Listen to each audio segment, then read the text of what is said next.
নমস্কার।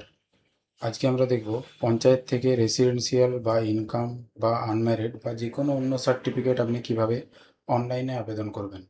যারা এখনও আমাদের চ্যানেলটি সাবস্ক্রাইব করেননি তারা অবশ্যই সাবস্ক্রাইব করে নোটিফিকেশান অন করে রাখুন, যাতে আমাদের চ্যানেলের সমস্ত আপডেট সবচেয়ে প্রথম আপনার কাছে পৌঁছে যায়। তো সবচেয়ে প্রথমে আপনাকে এই ওয়েবসাইটে চলে আসতে হবে। এই ওয়েবসাইটের লিঙ্ক আমরা আপনাকে ডেসক্রিপশনে দিয়ে দেব। এখানে আসার পর আপনাকে এই চেকবক্সে টিক করে প্রসিডে ক্লিক করতে হবে। তারপর এখানে আপনার মোবাইল নাম্বারটা লিখে জেনারেট ওটিপিতে ক্লিক করতে হবে। আপনার মোবাইলে আসা ওটিপিটি এখানে এন্টার করে ভেরিফাই অ্যান্ড প্রসিডে ক্লিক করবেন। এরপর দেখুন আপনার কাছে এরকম একটি অ্যাপ্লিকেশন ফর্ম খুলে যাবে। তারপরে দেখুন এখানে গ্রাম পঞ্চায়েতের ডিটেলস বলেছে। তো আপনাকে সর্বপ্রথম এখান থেকে ডিস্ট্রিক্ট চুজ করতে হবে, তারপর আপনার ব্লক চুজ করতে হবে, তারপর আপনার কোন পঞ্চায়েত সেটা চুজ করতে হবে। এখান থেকে আপনি আপনার মেম্বারের নাম সিলেক্ট করবেন। তারপর দেখুন এখানে অ্যাপ্লিকেশন ডিটেলস ভরতে হবে। এখানে যদি আপনি ছেলে হয়ে থাকেন সেক্ষেত্রে মিস্টারে ক্লিক করবেন, যদি আপনি কোনো মেয়ে হয়ে থাকেন সেই ক্ষেত্রে মিস ক্লিক করবেন, এবং যদি আপনি কোনো বিবাহিতা মহিলা হয়ে থাকেন সেই ক্ষেত্রে মিস্ট্রেসে ক্লিক করবেন। তারপরে এখানে আপনার নাম লিখে দেবেন, আপনার গার্জেনের নাম এখানে লিখবেন এবং আপনার গার্জেনের সাথে কী সম্পর্ক সেটা এখান থেকে চুজ করবেন। তারপরে এখানে আপনার অ্যাড্রেস লিখে দেবেন, এখানে আপনার পোস্ট অফিস লিখবেন, এখানে আপনার পুলিশ স্টেশন কী আছে সেটা লিখবেন এবং এখান থেকে আপনার গ্রামের নাম চুজ করবেন। তারপর আপনার এখানে পিনকোড বসিয়ে দেবেন এবং এখানে আপনার ডেট অফ বার্থ লিখে দেবেন। এরপর দেখুন যদি আপনার বাংলাতে সার্টিফিকেট প্রয়োজন হয় সেই ক্ষেত্রে আপনি এই বেঙ্গলির আগের টিক বক্সে ক্লিক করে এই অংশটা বাংলাতে ফিল আপ করবেন। আমাদের ক্ষেত্রে বাংলায় সার্টিফিকেট প্রয়োজন নেই, তাই আমরা এই অংশটা আনটিক রেখে এগিয়ে যাব।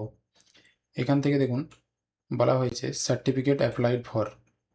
আপনার কোন কোন সার্টিফিকেট প্রয়োজন সেটা এখান থেকে টিক করতে হবে। যেমন বাই ডিফল্ট আপনার এখানে রেসিডেন্সিয়াল সার্টিফিকেট চুজ করা থাকবে, এর সাথে আমাদের প্রয়োজন ইনকাম সার্টিফিকেট এবং কাস্ট সার্টিফিকেট। আপনারা চাইলে সব কটা সার্টিফিকেট একসাথে অ্যাপ্লাই করতে পারেন। তারপরে দেখুন এখানে আপনার ফ্যামিলির বার্ষিক ইনকাম কত সেটা এখানে লিখতে হবে এবং যার ইনকাম দিচ্ছেন তার পেশা কী সেটা এখান থেকে লিখে দিতে হবে। যদি কারোর চাষবাস হয়ে থাকে সেই ক্ষেত্রে আপনি এখানে অ্যাগ্রিকালচার লিখতে পারেন। তারপর আমরা চলে আসবো কাস্ট সার্টিফিকেটের ডিটেলসে। এখানে সর্বপ্রথম আপনাকে আপনার ধর্ম চুজ করতে হবে, তারপর আপনার কাস্ট সিলেক্ট করতে হবে, তারপর আপনার সাবকাস্ট কি সেটি এখান থেকে চুজ করে নিতে হবে। এরপর দেখুন প্রথম ডকুমেন্টসে আপনি আপনার আধার কার্ড বা ভোটার কার্ড এখান থেকে চুজ করবেন এবং সেই ডকুমেন্টস নাম্বারটি এখানে লিখে সেই ডকুমেন্টসটি এখান থেকে চুজ ফাইল অপশানে গিয়ে আপলোড করবেন। এখানে দ্বিতীয় ডকুমেন্টসে গিয়ে আপনি current financial year tax receipt select করবেন এবং এখানে আপনার পঞ্চায়েতের ট্যাক্সের রিসিপ্ট নাম্বারটি লিখে দেবেন এবং আপলোড ডকুমেন্টে গিয়ে পঞ্চায়েতের ট্যাক্সটি এখানে আপলোড করবেন। তারপর এখানে 3 নম্বর অপশানে দেখুন বলা হয়েছে জিএস মেম্বার সার্টিফিকেট। এখানে আপনার কি বিষয়ের সার্টিফিকেট প্রয়োজন সেটির জন্য একটি দরখাস্ত লিখে মেম্বারকে সই করিয়ে এখানে আপলোড ডকুমেন্টসে আপলোড করতে হবে। আপনি চাইলে একটি হাতে দরখাস্ত লিখেও করাতে পারেন, কিংবা আমি ডেসক্রিপশানে একটি ফরম্যাট দিয়ে দেবো, সেটিও ফিল আপ করে মেম্বারকে সই করিয়ে এখানে আপলোড করতে পারেন।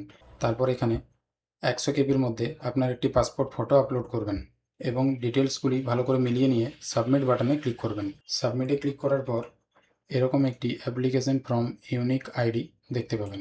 এরপর আপনার অ্যাপ্লিকেশনটি পঞ্চায়েত থেকে অ্যাপ্রুভ হলে আপনার কাছে একটি মেসেজ আসবে। তারপর আপনাকে আবার মোবাইল নাম্বার দিয়ে লগ ইন করতে হবে। লগ ইন করার পর আপনি এই দ্বিতীয় option application status and certificate ডাউনলোডে ক্লিক করবেন। তারপর এখানে স্ট্যাটাস অফ সার্টিফিকেটে আপনি রেডি ফর ডাউনলোড দেখতে পাবেন এবং এখানে অ্যাকশন বাটনের নিচে ডাউনলোড অপশানে ক্লিক করলেই আপনি আপনার পঞ্চায়েতের সার্টিফিকেটটি এখানে ডাউনলোড করতে পারবেন।